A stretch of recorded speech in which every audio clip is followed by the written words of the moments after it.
Looking back, I should have seen it coming. The way my brother-in-law started showing up uninvited. My mother-in-law's cold smile during board meetings. My wife growing distant. But you don't see betrayal when you're living it. You just see Tuesday. Then came that Monday morning when everything shattered. My name is James Griffin. I'm 46 years old, and I've spent the last 8 years as Chief Financial Officer of Titan Forge Industries, a company that manufactures industrial automation equipment. We build the machines that build other machines. It's honest work, profitable work, and I'd helped grow this company from a regional supplier into a national operation worth $300 million annually. That Monday morning started like any other. I arrive at our Pittsburgh headquarters at 6:30, coffee in hand, briefcase heavy with quarterly reports. The underground parking garage was mostly empty at that hour, just the way I liked it. Quiet. Time to think before the chaos of the day began. I was checking emails on my phone when I heard the engine. Deep, powerful, unmistakable. A Bentley Continental GT, midnight blue, rolled past me and pulled directly into my parking spot. The spot with my name on it. Reserved, J. Griffin, CFO. The door opened and Derek Kim stepped out. My wife's younger brother.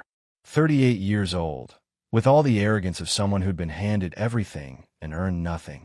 6 months ago, he'd been selling timeshares in Florida.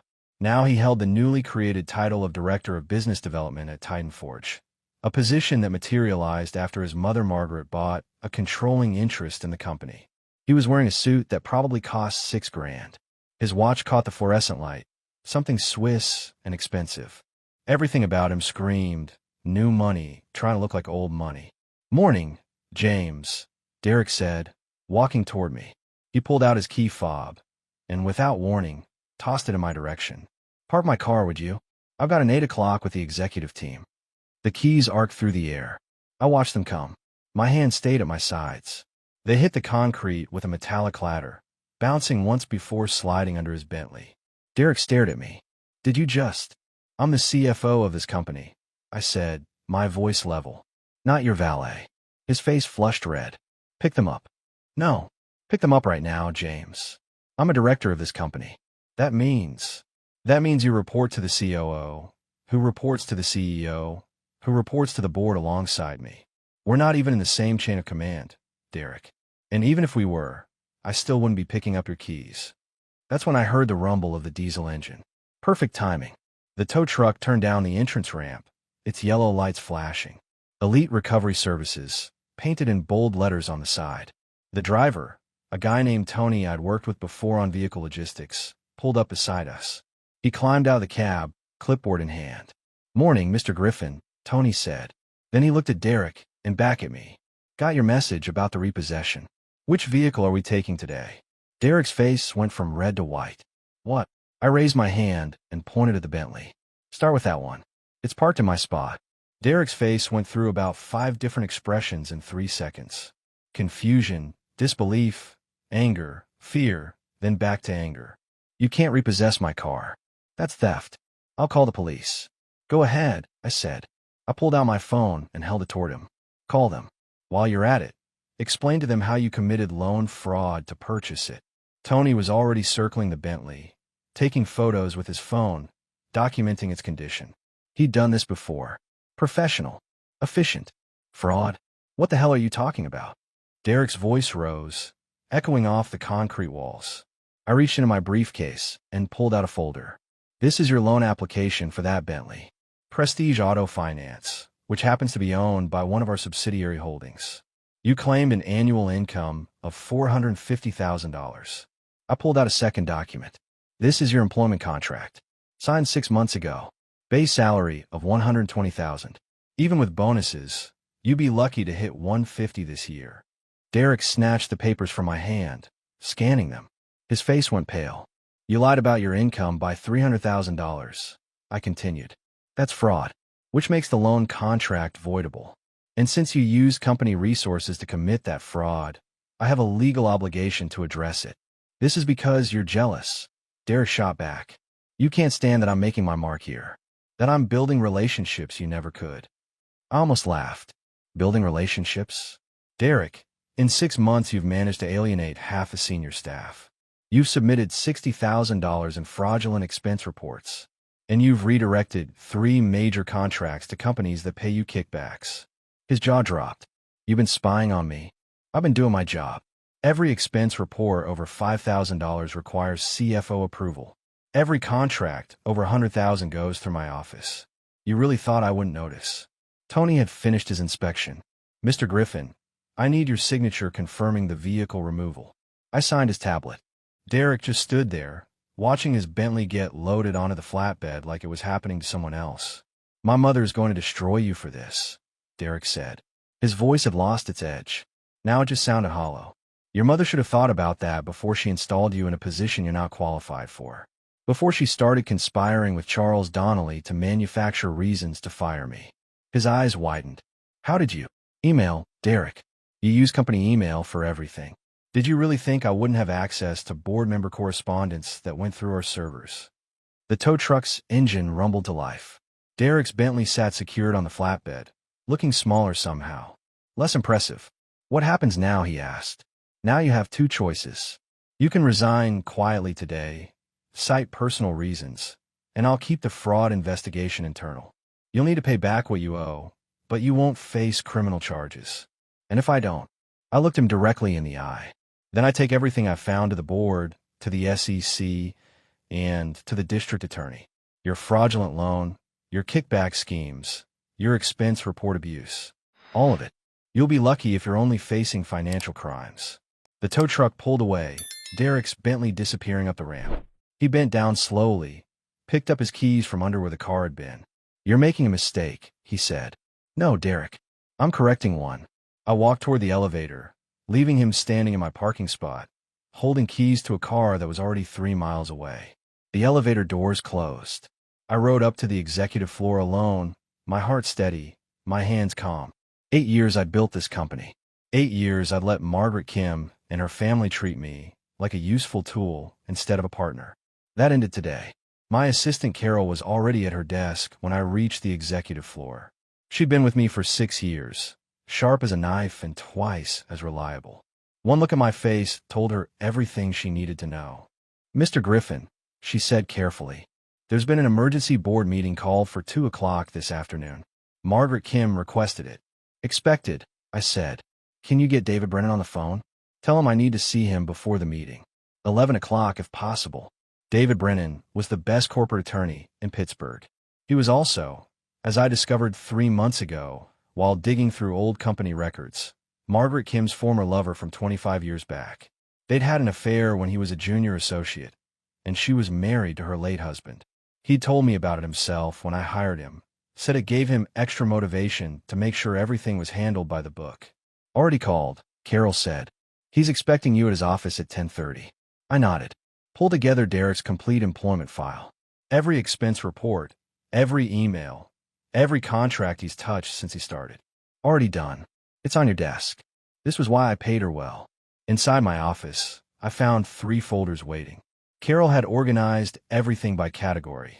Fraudulent expenses, kickback schemes, and the email conspiracy between Margaret and Charles Donnelly. I spent the next 2 hours reviewing every detail, making sure I could defend every claim I was about to make. At 10:15, my office door opened without a knock. Elena stood there. My wife looked tired. Her dark hair was pulled back in a severe bun. She was wearing all black, like she was going to a funeral. Maybe she was. James, we need to talk. Not now, Elena. Derek called me. He's devastated. He says you stole his car and you're trying to destroy him. I looked up from my papers. He committed fraud. I'm addressing it. There's a difference. He's my brother. He's family. And I'm your husband. Or did that stop mattering when your mother bought into the company? She flinched. That's not fair. What's not fair is spending 8 years building this company, while your family treats me like hired help. What's not fair is your mother and Donnelly conspiring to fire me so Derek can take my position. Elena's face went pale. What are you talking about? I pulled out the folder, slid it across the desk. Read it. The emails between your mother and the board chairman. They've been planning this for months. Install Derek, manufacture performance issues against me, force me out. You really didn't know? She opened the folder, started reading. I watched her face change as she went through the emails. Shock, then something else. Guilt, maybe. James, She stopped, Started again. I didn't know about this. I swear. But you knew about Derek's expense reports. You knew about the kickbacks. Her silence was answer enough. Get out of my office, Selena. We need to talk about this. No. We need to talk through attorneys. I'm filing for divorce. You chose your family over your husband. That's your right. But I'm choosing myself now. She stood there for a long moment, then walked out without another word. David Brennan's office was downtown, glass and steel, expensive views. He was waiting with coffee and a legal pad covered in notes. Tell me everything, he said. I did. The fraud, the conspiracy, the emails, all of it. When I finished, David sat back and smiled. They're going to come at you hard in this meeting. Margaret has the votes to fire you, if Donnelly backs her. I know, but they're going to come at you for the wrong reasons. They'll focus on the car, frame it as abuse of power.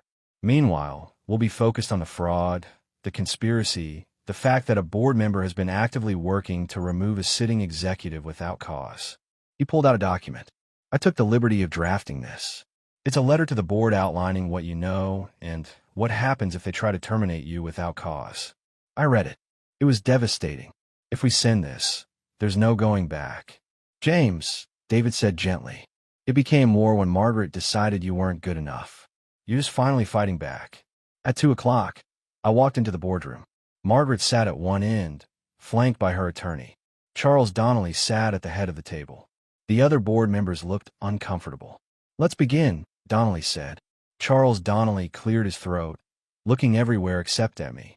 This emergency meeting has been called to address serious concerns regarding the conduct of James Griffin, our chief financial officer. Margaret's attorney, a severe woman named Patricia Vance, stood up. Mr. Griffin orchestrated the illegal repossession of Derek Kim's personal vehicle this morning. He abused his position, violated company policy, and engaged in what can only be described as workplace harassment. I stayed silent, waiting. We have witnesses, Vance continued. Multiple employees saw the incident. Mr. Griffin humiliated Mr. Kim in front of staff, had his vehicle towed, and threatened him with false accusations of fraud. False accusations? I said quietly. You claim Mr. Kim committed loan fraud. That's a serious allegation with no basis in fact. I opened my briefcase, pulled out the folder. This is Derek's loan application for the Bentley. He claimed an income of $450,000. This is his employment contract showing his actual salary of $120,000. The math doesn't work, Ms. Vance. I slid copies across the table to each board member. Diane Fletcher, one of the independent directors, studied the documents. These numbers are significantly different. Significantly fraudulent, I said. The loan was processed through Prestige Auto Finance, our subsidiary. Company policy requires my approval for any loan over $100,000. I approved it based on the information provided. When I discovered the fraud, I had a legal obligation to address it. You could have come to the board, Margaret said. Her voice was ice. I could have. But 3 weeks ago, I sent Derek a private email offering him the chance to refinance legitimately. He forwarded it to you with a note saying I was harassing him. I have the email chain. I pulled it out, distributed copies. Margaret's face tightened. Furthermore, I continued, the car repossession is standard procedure when we discover fraud in our lending operations. If it had been any other employee, nobody would have questioned it. The only reason we're here is because Derek is your son. This is about more than a car, Vance said. Mr. Griffin has been conducting a vendetta against Mr. Kim since he joined the company. A vendetta? No. An investigation. Because Derek's loan fraud isn't the only issue. I pulled out the next folder. These are Derek's expense reports for the past 6 months. $60,000 claimed, including a $5,000 dinner in New York, allegedly with clients. I called a restaurant. Derek was there with his girlfriend. No clients present. Another document. A $10,000 consulting fee paid to Brightstar Solutions. The company doesn't exist. No employees. No website. No business operations. The check was cashed by Derek's college roommate. I kept going, pulling out receipt after receipt, contract after contract. The golf trip to Scotland. The first-class flights. The personal purchases on the company card. Mr. Griffin, Diane Fletcher said slowly, how long have you known about this? I started noticing irregularities 3 months ago. I've been documenting everything since then, trying to determine the full scope before bringing it to the board. 3 months. Margaret's voice rose. You've been spying on my son for 3 months. I've been doing my job. As CFO, I'm legally required to investigate financial irregularities. If I'd ignored this, and it came out during an audit, I could be held personally liable. The company could face fines. Charles Donnelly had been reading through the documents, his face growing darker. Margaret, did you know about any of this? My son made some mistakes with paperwork. That doesn't justify this witch hunt. Paperwork. I pulled out the final folder. Let's talk about paperwork. These are emails between you and Chairman Donnelly discussing how to manufacture performance issues against me to justify my termination. The room went silent. I distributed the copies. Watched the board members read. Watched their faces change. You've been planning to fire me for months. Install Derek in my position, despite his complete lack of qualifications. You saw my job as a family inheritance he was entitled to. Margaret stood abruptly. This is outrageous. Those are private communications. Sent through company email servers, which means they're discoverable in any legal proceeding. And there will be legal proceedings if you attempt to terminate me without cause. Donnelly's face had gone gray. James, those emails were taken out of context. Were they? Because they seem pretty clear to me. You were conspiring to remove a sitting executive to benefit a board member's family. That's a breach of fiduciary duty. The silence in the boardroom was thick enough to cut. Board members were still reading through the emails. The evidence of conspiracy laid bare in black and white. Margaret's attorney, Patricia Vance, recovered first. These documents were obtained illegally. They're inadmissible, Anne. They were obtained through legal access to company email servers. I interrupted. As CFO, I have authorized access to financial communications. There's nothing illegal about it. Diane Fletcher looked up from the documents, her face troubled. Margaret, these emails show you and Charles discussing how to manufacture performance issues against James. How to make his termination look justified when it wasn't. Those were strategic discussions about leadership transitions, Margaret said, but her voice had lost its certainty. Strategic discussions? I pulled out another document. This email from you to Donnelly is dated April 15th. You wrote, and I quote, "We need to document anything that makes James look incompetent. Missed deadlines, bad judgment calls, anything we can use. Once we have enough, we can remove him and install Derek as CFO." Charles Donnelly's face had gone ashen. Margaret, you told me James was underperforming, that the board had concerns. I'm the board. Margaret snapped. I own 40% of this company. You're a board member, Diane corrected, not the board. And this behavior is completely unacceptable. You've been conspiring to remove an executive for personal reasons to benefit your son. Richard Alvarez, another independent director, spoke up. He was a private equity veteran, tough as nails. Let me make sure I understand this. Derek Kim committed loan fraud, expense report fraud, and took kickbacks from vendors. Margaret knew about this, and instead of addressing it, she tried to remove the one person who was actually doing his job and investigating it. My son made some errors in judgment, Margaret said. James turned those errors into a vendetta because he resents our family's success. I almost laughed. Your family's success? Margaret, I helped build this company from a $20 million regional operation into a $300 million national business. I structured the deals, managed the finances, ensured compliance. And you repaid me by plotting my removal. You're being dramatic. Am I? Then explain this. I pulled out one more document. This is a memo you sent to Donnelly last month. It outlines your plan for after I'm gone. Derek becomes CFO. You install your nephew as VP of Finance. You consolidate control of the executive team under family members. I slid it across the table. You weren't just trying to remove me. You were planning a complete takeover of company leadership. The room erupted. Board members talking over each other, demanding answers. Margaret sat rigid, her face a mask of fury. Diane Fletcher banged her hand on the table. Enough. We need to address this systematically. She turned to me. James, what are you asking for? Derek's immediate termination. Repayment of all fraudulent expenses and the loan.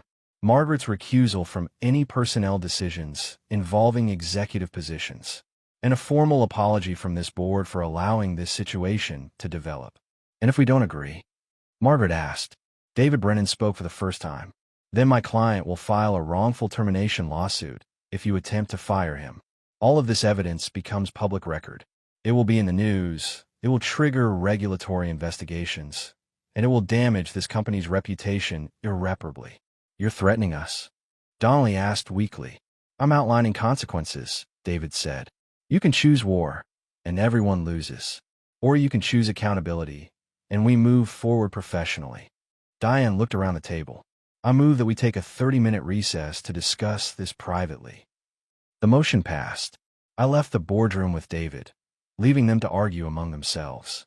In the hallway, David clapped me on the shoulder. You did well in there.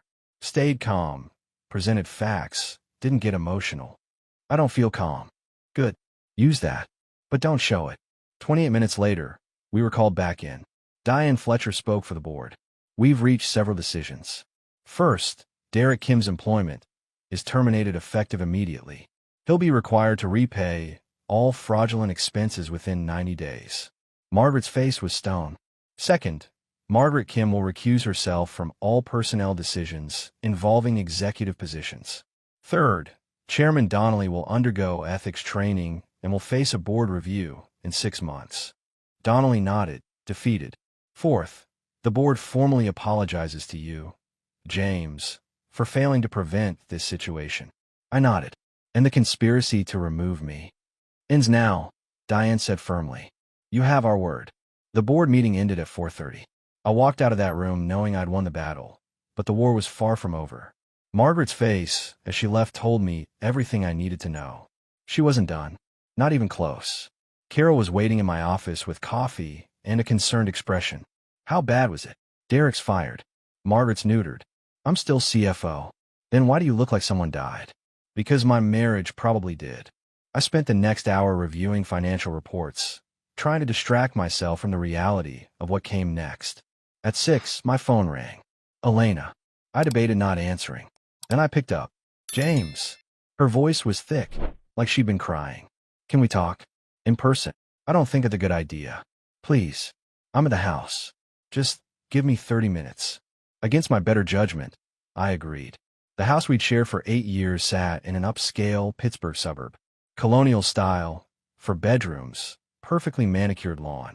I'd always thought of it as home. Now it just looked like real estate. Elena met me at the door. She'd been crying. That was obvious. Her eyes were red, her face blotchy. Come in, she said. We sat in the living room, the space between us feeling like miles instead of feet. Derek's devastated, Elena started. He called me from the airport. He's leaving the country, going to Singapore to work for one of my mother's contacts there, running away from his problems. That sounds about right. Don't be cruel, James. Cruel? Your brother committed fraud. He took kickbacks. He abused his position. And when he got caught, he tried to destroy me. But I'm the one being cruel. He made mistakes. He committed crimes, Elena. There's a difference. She was quiet for a moment. My mother wants to sue you. For defamation, for harassment, for wrongful repossession. Let her try. Everything I said in that boardroom is documented and true. She won't win. She doesn't need to win. She just needs to make it expensive and painful for you.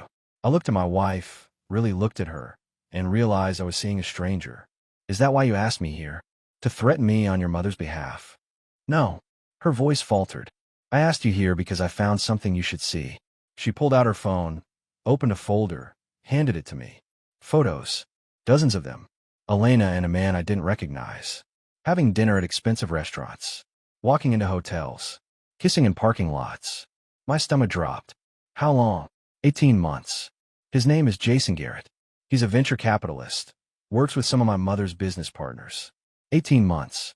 While I was working 80-hour weeks building the company, she'd been building something else. Why are you showing me this? Because you deserve to know the truth. And because... She stopped, started again. Because I'm pregnant. 12 weeks. The world tilted. Is it mine? Her silence was the answer. We haven't slept together in 4 months, Elena. The math doesn't work. I know. I stood up, my hands shaking. Not from anger, from something else. Relief, maybe. This made everything simpler. I want a divorce. My attorney will send the papers to yours. We can split assets fairly, but I'm keeping this house. James, please. You chose him. You chose your family. You chose everyone except me. That's fine. That's your right. But I'm done. I walked to the door, then turned back. One question. Did your mother know about the affair? Elena's expression told me everything. She knew. She helped arrange it, didn't she? Jason works with her contacts. This wasn't a random affair. This was planned. It wasn't like that. Yes, it was. Your mother wanted me destabilized, distracted, emotionally compromised. So she set you up with Jason. How much did she pay him, Elena? Her face crumbled. 50,000, plus shares in one of her ventures. I laughed, but came out bitter. I was worth 50 grand and some stock options. Good to know my value. I left her crying in our living room and drove to a hotel downtown. I couldn't face that house again. Couldn't sleep in a bed we'd shared while she was carrying another man's child. In the hotel room, I called David Brennan. I need you to handle my divorce. Elena's pregnant with another man's child. Her mother paid him to have an affair with her to destabilize me. I want everything documented. David was quiet for a moment. Jesus, James. I'm sorry. Don't be. Just help me end this cleanly. After we hung up, I sat on the hotel bed and took stock of my life. 8 years at Titan Forge. 8 years married to Elena. All of it built on sand. But I was still standing. Still CFO. Still fighting. That would have to be enough. 3 days after the board meeting, I was reviewing Titan Forge's quarterly financials when something caught my eye. A discrepancy in our offshore holdings account. Small enough that most people would miss it. But I'd built these financial systems from the ground up. I knew every number, every flow, every pattern. $2.3 million. Gone. I pulled up the transaction history, traced the transfers back. They've been happening for 18 months, small amounts at first, then larger. Always on Fridays. Always to an account in the Cayman Islands. My hands were steady as I dug deeper. The authorization signatures on the transfers looked like mine, but I hadn't approved any of these transactions. I pulled out my phone, called David Brennan. I need you in my office. Now. And bring someone who specializes in financial fraud. David arrived 40 minutes later with a forensic accountant named Sarah Mitchell. I showed them what I found. Sarah studied the transfer documents, her expression darkening. These signatures are forged. Good forgeries, but not perfect. See this loop on the G in Griffin? That's not how you sign your name. Who has access to authorization documents? David asked. Limited people.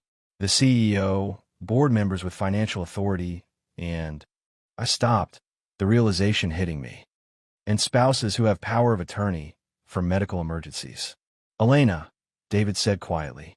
I pulled up the account information for the Cayman Islands receiving account. It took some work, but I found it. The beneficial owner was listed as EK Holdings, LLC. Elena Kim Holdings. My wife had been systematically stealing from me for 18 months. $2.3 million, embezzled through forged signatures and her power of attorney access. She was planning to divorce me anyway. I said, my voice hollow. This was her insurance policy. Make sure she walked away with cash, even if the prenup limited her settlement. Sarah was making notes. With this much money involved and the forgery evidence, this is felony embezzlement. You could press criminal charges. Do it, I said. Document everything. I want her prosecuted. David hesitated. James, she's pregnant with another man's child. The optics of you prosecuting a pregnant woman. I don't care about optics. She stole from me. She committed fraud. Being pregnant doesn't give her a pass. After they left, I sat alone in my office, trying to process the magnitude of Elena's betrayal. The affair was one thing, but stealing millions while pretending to be my wife, that was calculated, cold-blooded theft. My phone rang. An unknown number.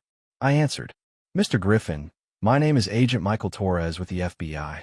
I need to speak with you about Margaret Kim and Derek Kim. Can we meet? 30 minutes later, I was sitting in a coffee shop across from Agent Torres and his partner, Agent Lisa Park.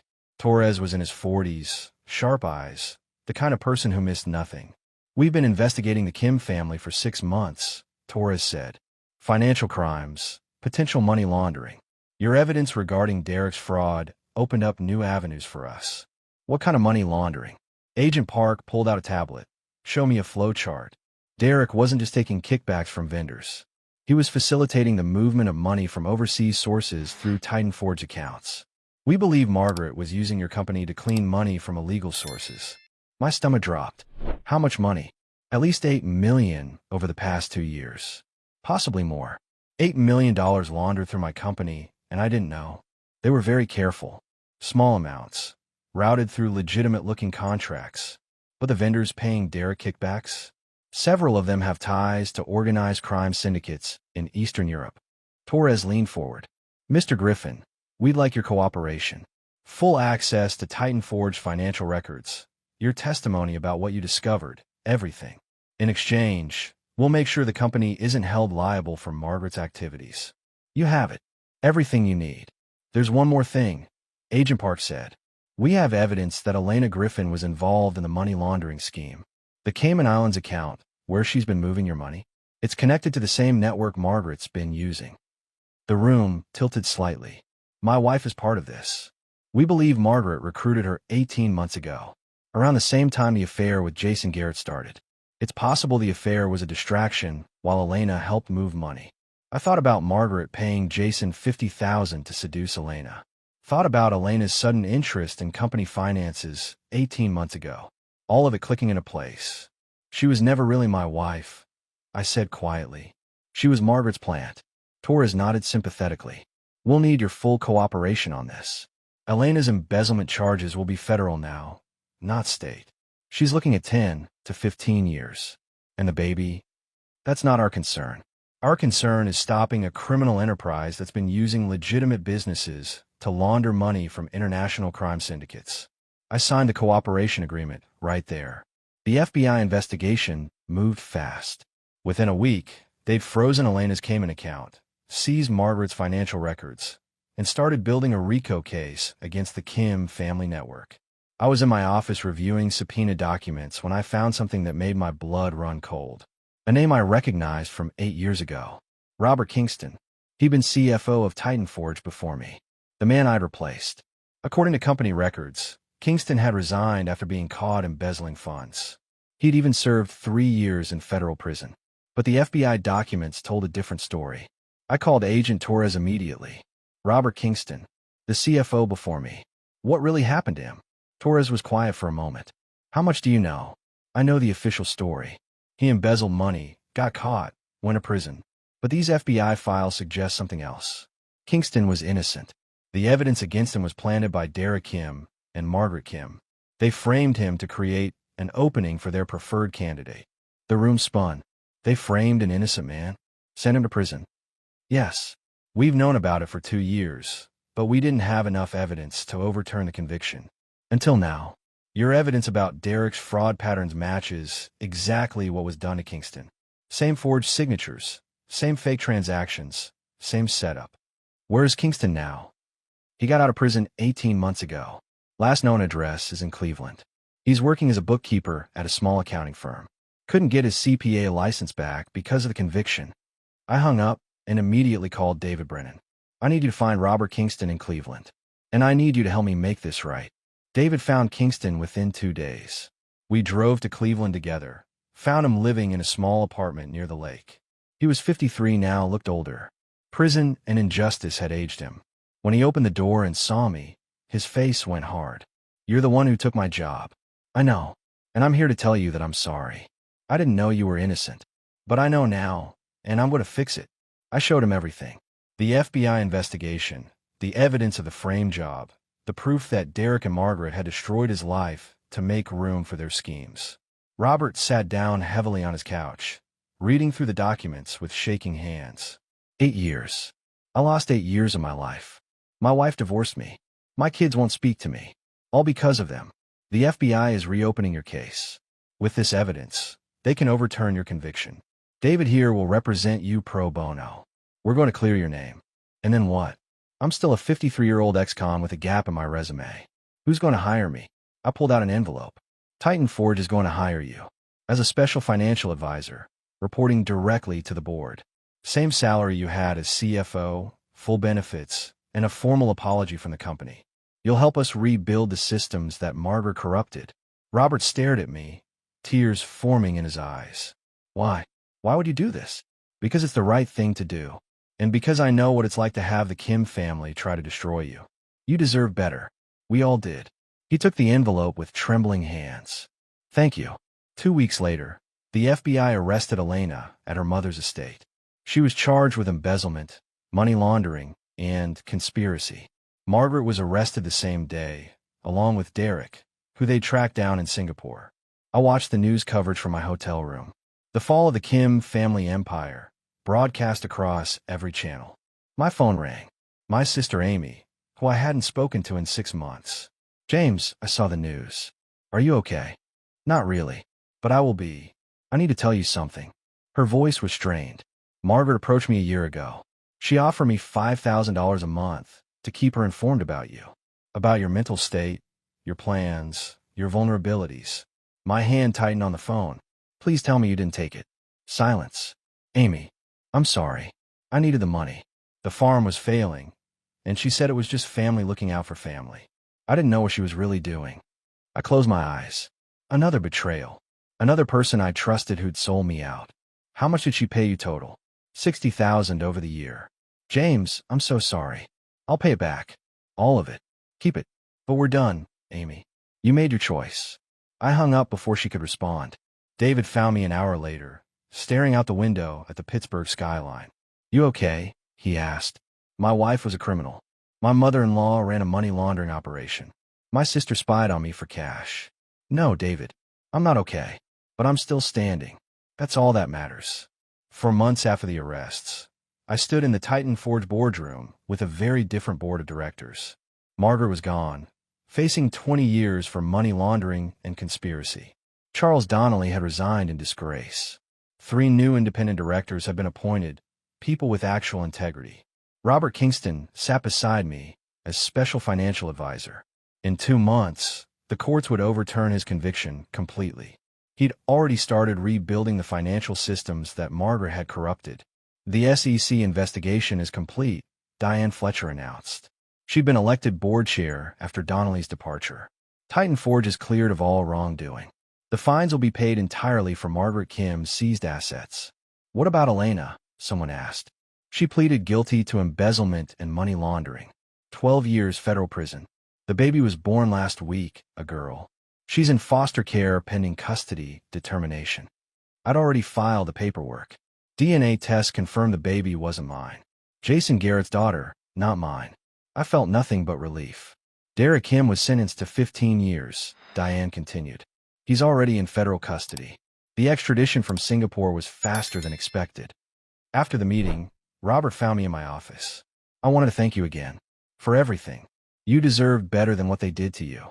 Still, you didn't have to fight for me. But you did. He paused. I heard you're leaving Titan Forge. I am. I've accepted a position as CFO at a renewable energy company in Denver. Smaller operation, but clean. Honest. No family dynasties trying to destroy me. You've earned that fresh start. I packed my office that evening. 8 years of my life in boxes. Awards, certifications, photos of achievements. The wedding photo of Elena and me stayed in the drawer where I'd left it months ago. My phone rang. David Brennan.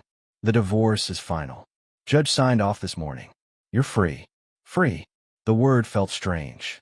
I'd spent so long fighting, defending, surviving. What did freedom even look like anymore? I drove out of Pittsburgh 2 days later, everything I owned in my car. The city disappeared in my rearview mirror, and I didn't look back. Denver waited ahead. A new job, new city, new life. No Margaret Kim, no Elena, no betrayal. Just me, finally choosing myself. 10 months after leaving Pittsburgh, I sat in my Denver office overlooking the Rocky Mountains.